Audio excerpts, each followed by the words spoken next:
زما هغه ورونه خويندې چې کوم د ګردو بیماران دي او چاته چې دا مسله ده چې یاره د هغې یوریا او کریاټینین زیات دي، اکثر له هغې سره دا فکر وي چې زه به کم خوراک کوم کم به نه کومه، کم داسې څیزونه دي چې هغې سره زما کریاټینین زیاتیږي، کم داسې څیزونه دي چې هغې سره یوریا زیاتیږي او کم داسې څیزونه دي چې هغې سره زه دا کنټرول کې ساتلی شم یا د یوریا او د کریاټینین دا ښکته راشي. د شوګر مریضان شو، د زړه مریضان شو، د ګردو مریضان شو، دا داسې مریضان وي چې دې ته اکثر له ډاکټران پرهیز اډوایس کوي او ورته وایي چې تاسو به د فلاني څیز نه پرهیز کوئ، ډنګلي څیز نه پرهیز کوئ. او بیا خصوصا د ګردو هغه مریضان چې د کومو شوګر هم وي، بلډ پریشر هم وي، د هغې ګردې هم کمزوري شوي وي، نو هغه عاجزان بیا په یو شش و پنج کې وي، په دې فکر کې وي چې یاره دا څیز که زه خورم دا مې شوګر له نقصان دی، دا څیز که خورم دا مې بلډ پریشر له نقصان دی، فلاني څیز که خورم هغه مې ګردو ته نقصان ورکوي. نو د هغې د خوراک کومه ویرایټي چې دا ډېره انتهایي زیاته کمه شي، یعنی د مالګې استعمال نشي کولی شوګر زیاتیږي، د خوږو استعمال نشي کولی بلډ پریشر زیاتیږي، مختلف داسې څیزونه دي چې د هغې استعمال نشي کولی چې څه کې سوډیم وي، څه کې پوټاشیم وي، دا د هغې دپاره ټیک نه وي. غټه غوښه، لوبیا، چڼه د دې استعمال نشي کولی ځکه چې د هغې یوریک اسید زیاتیږي. نو دا عاجزان چې کوم دی د خوراک معامله کې بیا په داسې عذاب باندې اوړېدلي وي چې هغې ته پته نه وي چې زه څه څیز وخورم او څه نه خورم. نو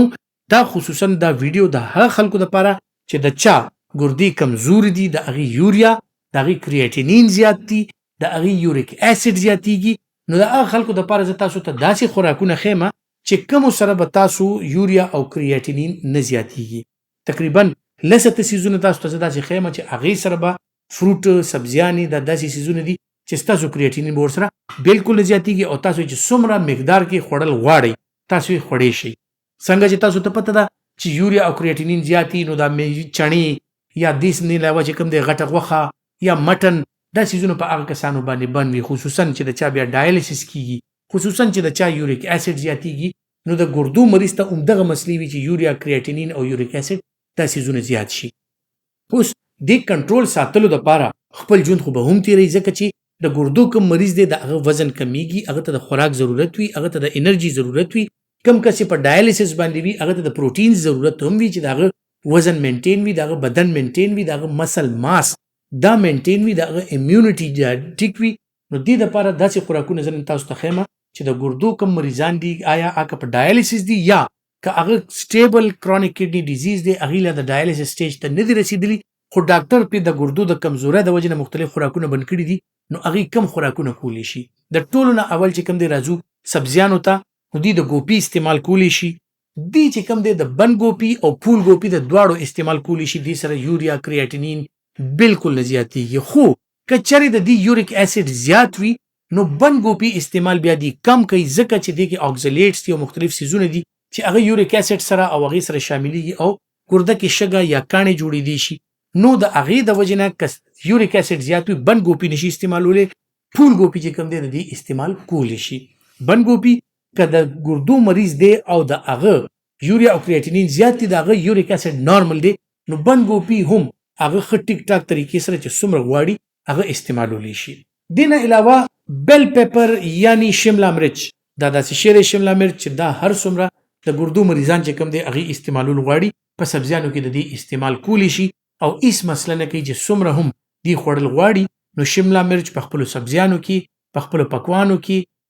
نور که داسې څه لږ ډېر چاول وغیره خوري هغې کې، پلاو وغیره کې شمله مرچ استعمالولی شي. خپل سلاد کې د دې استعمال کولی شي. نو شمله مرچ د ګردو مریضانو دپاره بلکل ټیک دی، هېڅ څه د مسلې خبره پکې نشته. بیا راځو جناب اوږه،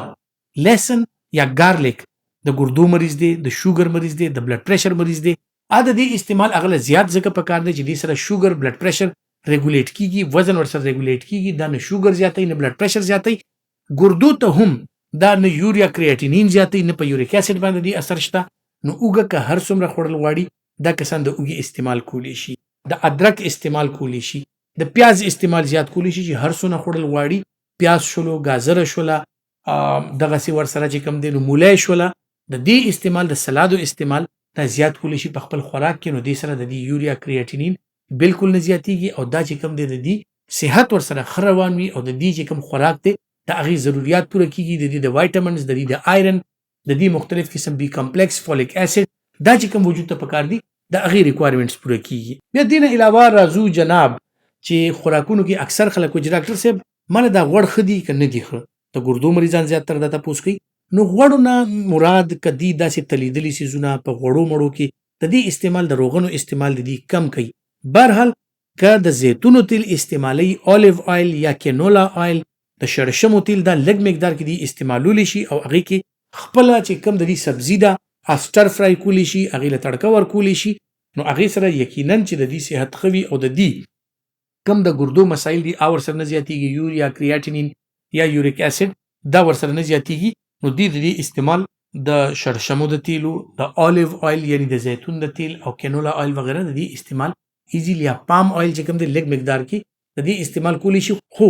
زیاتر د فایدمند سیز چې کوم دی هغه اولیو آیل دی یعنی د زیتون تیل دی استعمالولی شي. راځو بل سیز ته فرش بینز څوک ورته فراش بین وایي دا فرش بینز چې کوم دی شنه فراش بین چې کوم دی دا هم د ګردو مریضانو لپاره انتهایی بهترین سیز دی که دوی د دې استعمال کوي انرژي لیول هم ورته کېږي. بل د ګردو مریضانو کې اکثر د وینې کمې راځي نو دې کې آیرن هم شته دې کې بي کمپلیکس او فولیک اسید هم شته نو د دې تازه وینه هم ورسره جوړیږي. بیا جناب راځو په فروټو کې مختلف فروټس داسې دي چې په هغې کې د پوټاشیم مقدار زیات وي چې کومو فروټو کې لکه کیله شوله خټکې شولو مالټه شوله په دې کې د پوټاشیم مقدار زیات وي نو د دې استعمال اکثر مونږ د ګردو چې کوم مریضان دي په هغې باندې بند کړو. خو بهرحال د ګردو مریضان چې کوم دی د اپل یعنی سیب مڼې استعمال کولی شي د نشپاتی استعمال کولی شي انګور استعمال کولی شي د دې استعمال چې کوم دی نو دی ښه مزیدار طریقې سره کولی شي. بل که تاسو په خپل سلاد کې په خپلو پکوانونو کې خوند راوستل غواړئ ځکه چې د دې د خولې خوند چې کوم دی اکثر خرابي کمې مالګې وله سیز استعمالوي غوښې وغیره استعمالولی نه شي همدغه سبزیانې او فروټو کې څه لیمیټډ فروټس دا استعمالولی شي د خپل پرهیز د وجې نه. نو که دې اپل سایډر یعنی د سیو چې دا کومه سرکه ده که د دې استعمال کوي نو دا د دې صحت لپاره هم انتهایی بهترین ده د دې تازه وینه هم جوړیږي د دې هاضمه هم ورسره ښي او نور چې کوم دی د دې ګردو لحاظ سره هېڅ نقصان نشته نو دا بالکل سیف طریقې سره استعمالولی شي. اوس دا کم څیزونه چې تاسو ته ما وښول د الله تعالی داسې ښکلي نعمتونه دي که دا تاسو استعمالوئ نو په دې کې ستاسو دا 3 وړه میلز چې کوم دی د سهار ناشته د غرمې روټۍ د شپې روټۍ دا ورکې کور کېږي. سهار ناشته کې اکثر ورته مسله وي چې ډاکټر صاحب زه انډه خوړی شم یا نشم خوړی د انډې سپین چې د ګردو مریض دی که د هغه کریاټینین هر څونه وي که د هغه یوریا هر څونه وي که د هغه یوریک اسید هر څومره وي د انډې سپین چې کوم دی که ابوایل فارم کې خوري یا که د زیتونو په تیلو کې د انډه ځان له فرای کوي نو د هغې د سپینو استعمال دی بې یرې او بې خوفه کولی شي. زیړ چې کوم دی د انډې زرده چې کوم ده زیړ هغه استعمال دی لږ مقدار کې کولی شي که د ده کولیسټرول نارملي نو بیا بالکل دی د هغې استعمال کولی شي او ښه طریقې سره کولی شي. نو عزتمندو امید لرمه چې کوم مریضان د ګردو سره او د دې پریزونو سره تر مخه دي هغې دپاره به زما د نننۍ ویډیو یو د خوشحالۍ پیغام وي ځکه چې ډېر کافي خوراکونه مې درته داسې وښول چې هغه تاسو بالکل په آزاد مټ باندې آزادې طریقې سره کولی شي په دې کې هېڅ کمي بیشي راوستل نه غواړي چې څومره تاسو دا خوړل غواړي تاسو دا خوراک کولی شي. بیا د ګردو د بیمارۍ د سټیج مطابق مختلف قسم سبزیانې فروټ چکن فش د دغه استعمال هم تاسو د ډاکټر مشورې سره کولی شي. خو دا کم څیزونه تاسو ته ما په دې ویډیو کې یاد کړه د دې استعمال تاسو هر ټایم او هر څومره کولی شي. امید لرم چې دا ویډیو به ستاسو لپاره فایدهمند وي او که تاسو ګڼئ چې فایدهمند ده نو دا ویډیو خپلو ملګرو سره هم شیر کړئ او لایک یې ضرور کړئ. خپل ډېر خیال ساتئ. الله پامان.